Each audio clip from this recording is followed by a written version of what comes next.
안녕하세요. 바이올린 비올라 연주자이자 교재인 미술관에 간 클래식을 포함하여 여러 클래식 예술 서적을 쓴 박소현입니다. 이번 강의에서는 가족의 반대, 자신의 바람기 등 다양한 이유에서 자신들의 평생의 사랑을 잃을 뻔한 예술가들이 그 사랑의 결실을 이루기 위하여 완성한 명작들을 만나보며 다양한 사랑의 형태에 대한 이야기를 나눠보는 시간을 가져보겠습니다. 아르누보의 대가란 별명의 오스트리아 화가 구스타프 클림트의 대표작이자 우리가 사랑을 떠올렸을 때 가장 먼저 생각나는 명화이자 화려한 금박의 화풍이 인상적인 키스, 그리고 시인이 아내에게 결혼 선물로 쓴 시를 가사로 하여 독일의 낭만주의 작곡가 슈만이 작곡한 결혼 선물 가곡 헌정을 함께 감상해 보시겠습니다.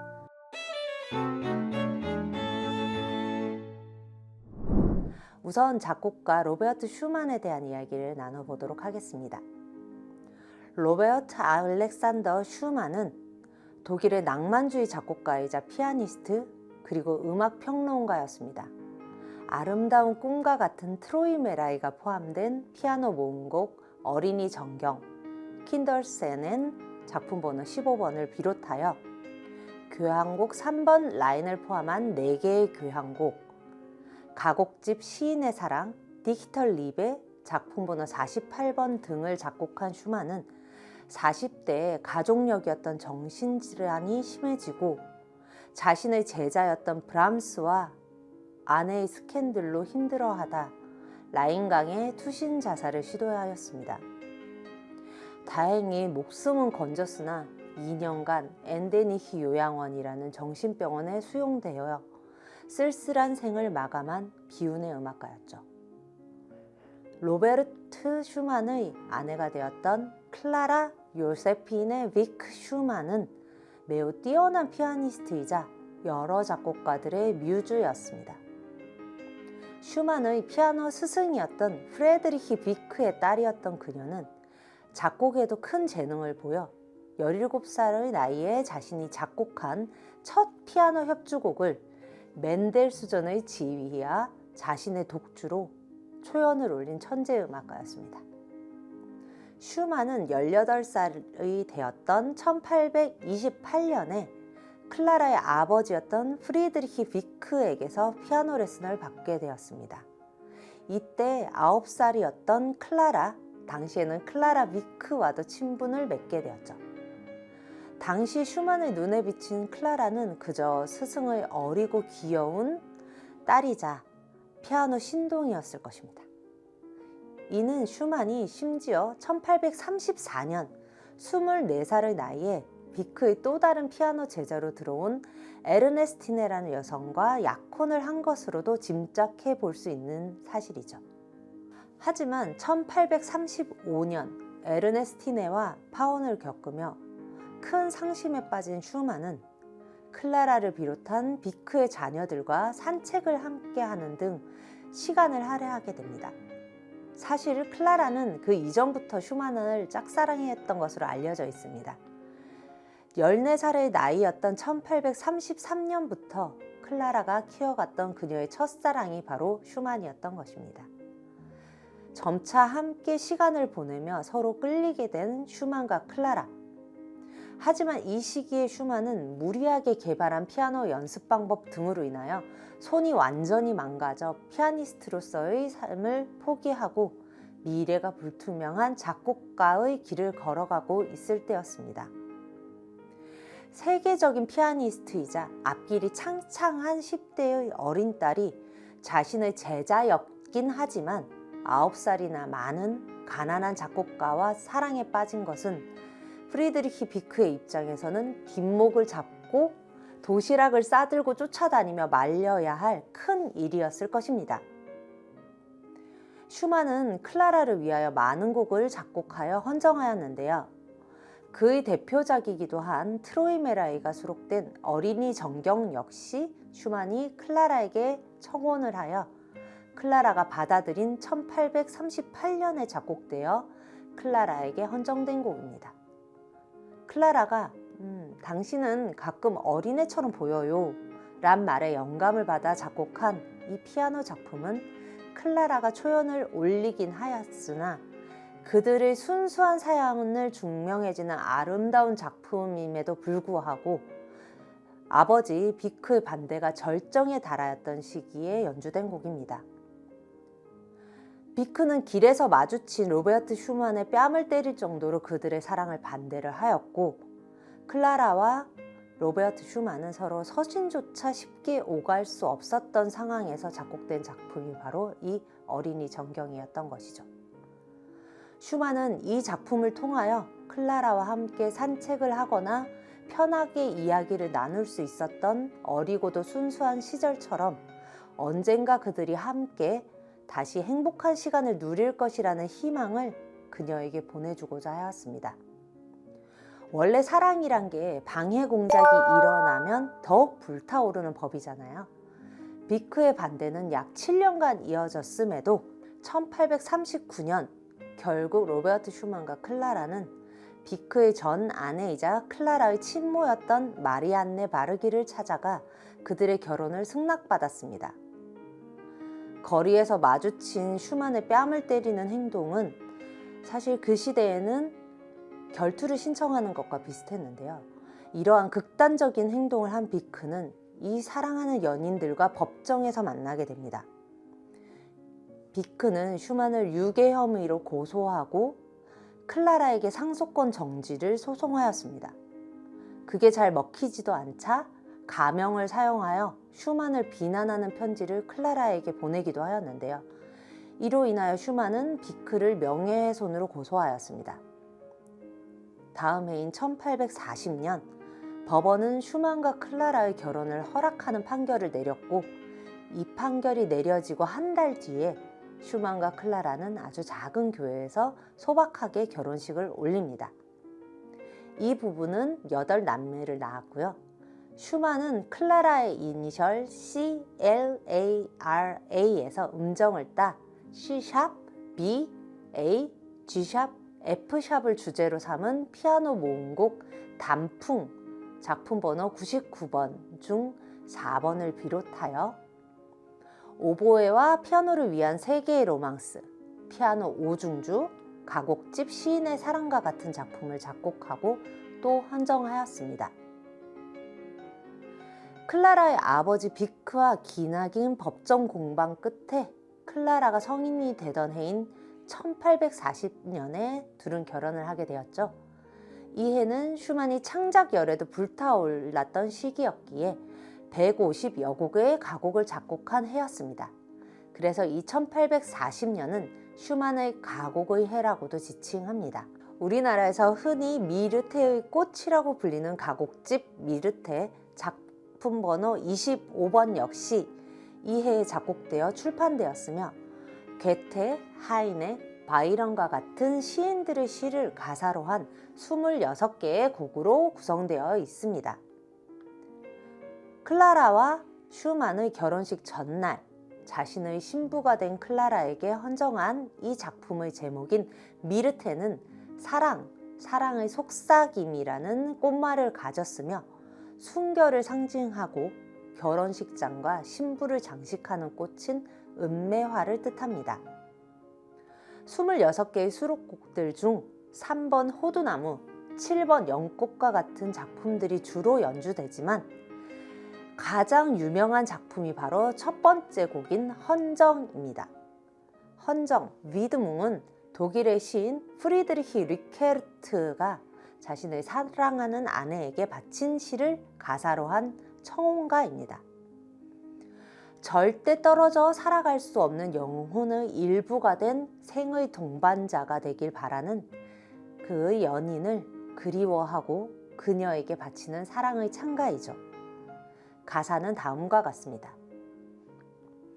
그대 내 영혼, 내 심장, 그대 내 환희, 내 고통, 그대 내 세상, 나 거기서 살리라. 그대 나의 하늘, 나 그 안에서 날 것이니 그대는 하늘로부터 내게로 왔네. 그대 나를 사랑하여 날 고귀하게 하였네. 그대의 눈길은 나를 광명으로 채웠네. 그대의 사랑으로 나를 일으켜서 나의 영혼을 고귀하게 하였네.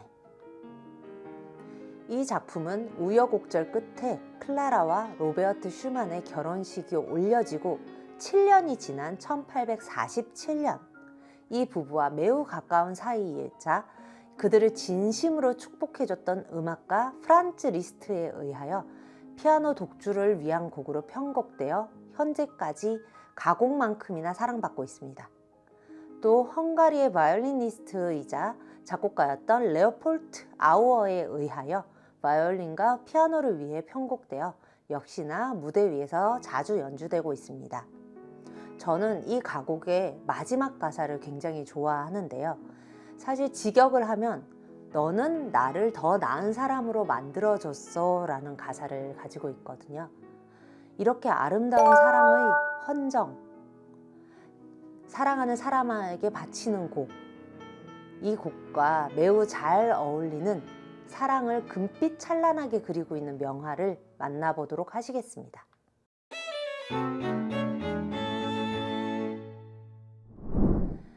이 금빛 찬란한 명화를 만든 화가는 바로 구스타프 클림트입니다. 말 그대로 금박을 이용하여 금빛으로 빛나는 화풍으로 독보적인 입지에 있는 오스트리아의 상징주의를 대표하는 화가이죠. 조기 교육이 중요하다는 것을 여기에서 알 수 있는데요. 클림트는 금세공사였던 아버지 덕분에 어린 시절부터 금박의 사용법을 아주 쉽게 익혔습니다. 그리고 그는 이 금박을 유화와 함께 사용하여 자신만의 화려하고도 강렬하면서도 아름다운 아르누보 화풍을 선보이며 아르누보의 대가라는 별명을 갖게 되죠. 아카데미의 낡은 문화를 반대하는 빈 분리파 운동의 중심에 서 있었던 예술가가 바로 클림트인데요. 특히 현재 비엔나에 위치하고 있는 분리파 전시관 세세이션이란 건물의 지하에 그려진 베토벤 프리즈는 베토벤의 교향곡 9번 합창에서 영감을 받았기에 지금도 합창의 마지막 악장과 함께 작품을 감상할 수 있도록 전시실이 꾸며져 있습니다. 그 외에도 한때 가장 최고의 경배가를 자랑하였던 아델레 블로흐바우어의 초상을 비롯하여 유디트, 죽음과 삶과 같은 그만의 독창적인 명화를 많이 남겼습니다. 클림트는 사후에도 14건의 친자 소송이 일어날 정도로 여성 폭력이 아주 화려하였는데요. 그래도 클림트의 평생의 연인으로 회자되는 사람은 바로 당시에 잘 나가던 패션 디자이너였던 신여성 에밀리에 플레게였습니다. 클림트의 남동생 에른스트의 부인 헬레네의 언니였던 에밀리에는 클림트보다 12살 어린 사돈 처녀였죠. 이들은 서로에게 이끌려 연인이 되었으나 클림트의 계속되던 외도에 지친 에밀리에는 당시의 신여성답게 과감하게 클림트와 결별을 선언하고 뒤를 돌아보지도 않고 그를 떠납니다. 2년간 에밀리의 빈자리가 점점 커져가고 고통받던 클림트는 그녀와의 추억을 떠올리며 몰입하여 명화 키스, 데어 쿠스를 완성합니다. 사랑하는 연인을 떠올렸을 때 가장 먼저 떠오르는 명화라 할 수 있는 클림트의 키스는 1908년 완성되어 지금까지 단 한 번도 오스트리아 비엔나를 떠난 적이 없으며 앞으로도 외국에 대여가 되어 전시되는 일이 없을 비엔나에서만 만나볼 수 있는 작품입니다. 그렇기에 비엔나 슈베크하트 공항에 도착하면 클림트의 키스 그림과 함께 키스하러 오세요. Come for a kiss 라는 아주 재치 있는 대형 전간판이 사람들을 맞이합니다. 바람둥이였던 클림트는 이 명화 덕분에 에밀리의 마음을 돌리는 데 성공하게 되죠. 클림트를 그 자체로 받아들이게 된 에밀리에는 클림트가 사망하고 난 후에도 그의 각종 송사를 처리하고 문제가 되거나 스캔들이 일어날 것 같은 편지를 소각하는 등 클림트를 내조하였으며 그녀가 사망한 후에는 클림트의 옆자리에 묻히게 됩니다. 모차르트와 함께 오스트리아 관광 사업의 쌍두마차 같은 역할을 하고 있는 클림트의 키스를 직접 보실 수 있는 기회를 언젠가 꼭 가지시길 바랍니다.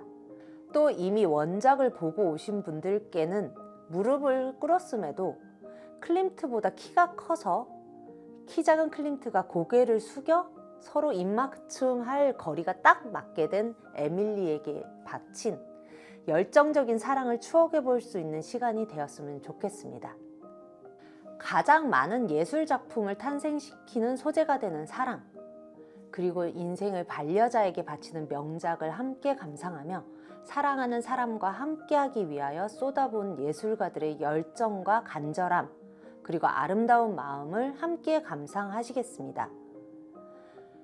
구스타프 클림트가 사랑하는 에밀리에를 다시 되찾기 위하여 완성한 클림트의 키스. 로베르트 슈만이 사랑하는 아내에게 바친 청혼가인 헌정.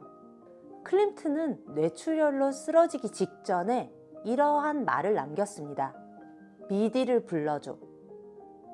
미디는 에밀리에의 애칭이었다고 하는데요. 한 걸음에 달려온 에밀리에는 한 달 가까운 시간 동안 클림트를 간병합니다. 하지만 그녀의 정성에도 불구하고 클림트는 당시 유행하던 스페인 독감까지 걸려 안타깝게 세상을 떠나게 되는데요.